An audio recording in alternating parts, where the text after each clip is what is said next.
Cara, já parou pra pensar quantas músicas e playlists existem dentro do Spotify?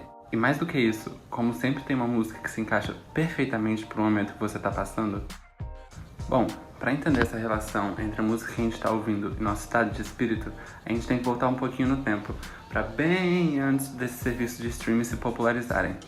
Antes da possibilidade de se gravar e distribuir uma música, lá em meados da década de 50, ter uma experiência com música se limitava a estar fisicamente em um concerto com data e local marcados.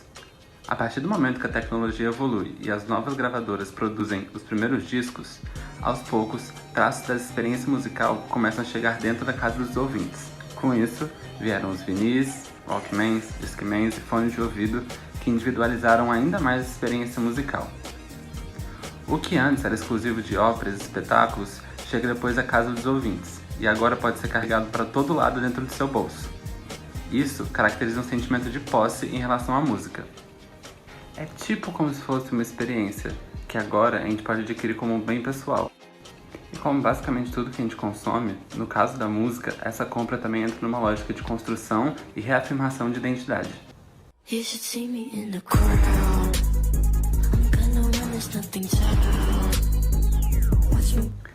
Agora a gente faz um salto no tempo e chega na atualidade, onde esse bem físico, que é a música, se transforma em códigos e dados presentes numa nuvem.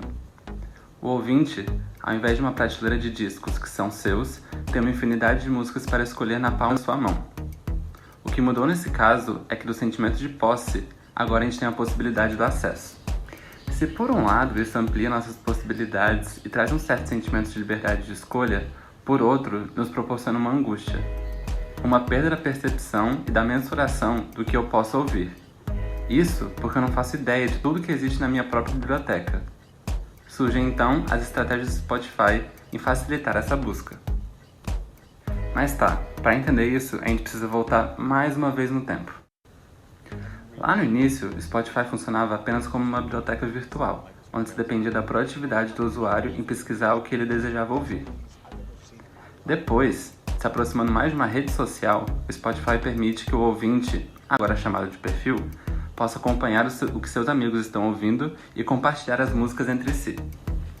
Isso se relaciona com o que a gente já falou sobre construção de identidade, mas aqui, esse fã não precisa mais necessariamente estar presente nos shows ou acampar na porta dos hotéis, mas essas comunidades, agora virtuais, podem se organizar, divulgar e impulsionar o trabalho do seu artista favorito por meio de engajamento e compartilhamento em massa nas redes sociais. Mas tá, por mais que seja muito bom saber o que meus amigos estão ouvindo, talvez isso não seja suficiente para ajudar na minha escolha. É aí que a gente chega na curadoria. Hoje, ao abrir o Spotify, a gente se depara logo de cara com uma seleção personalizada feita a dedo para você. Sejam aquelas músicas mais genéricas como as mais tocadas e pop-up que se baseiam apenas na popularidade e vezes que a faixa for tocada, ou ainda no momento do dia em que a gente abre o aplicativo, que pela manhã sugere playlists como para começar bem o dia e pela noite isso é substituído por mantras para dormir. Sejam também aquelas playlists feitas exclusivamente para você, playlists que te conhecem melhor do que o seu melhor amigo, listas que contam na mesma sequência com K-pop, sertanejo, jazz e pop, que para outras pessoas pode ser que não faça sentido, mas que para você faz todo. Listas que jamais seriam vistas numa loja de discos, mas que no Spotify são possíveis. Da parte da indústria, isso possibilitou também que artistas que dependiam de grandes gravadoras para lançarem e divulgarem seus trabalhos pudessem dividir prateleiras virtuais com grandes nomes da música. Isso rompe uma logística e intensifica no ouvinte um sentimento de descoberta. Com mais liberdade e possibilidade de escolhas, há um menor risco de se experimentar e descobrir novas músicas. Não novas necessariamente no sentido de recentes, mas novas porque você simplesmente não tinha acesso a elas. Assim, eu posso pular, pausar, repetir, avançar uma música até encontrar aquela que se encaixa perfeitamente com o momento que eu estou passando e me traga felicidade. Tá, às vezes nem tanta felicidade assim. Por exemplo, se uma pessoa está triste com o fim de um relacionamento, sua felicidade seria encontrar conforto em uma playlist como músicas para chorar no banho ou músicas para término de um namoro. A gente vive numa época em que nossas experiências são cada vez mais potencializadas ao nível máximo.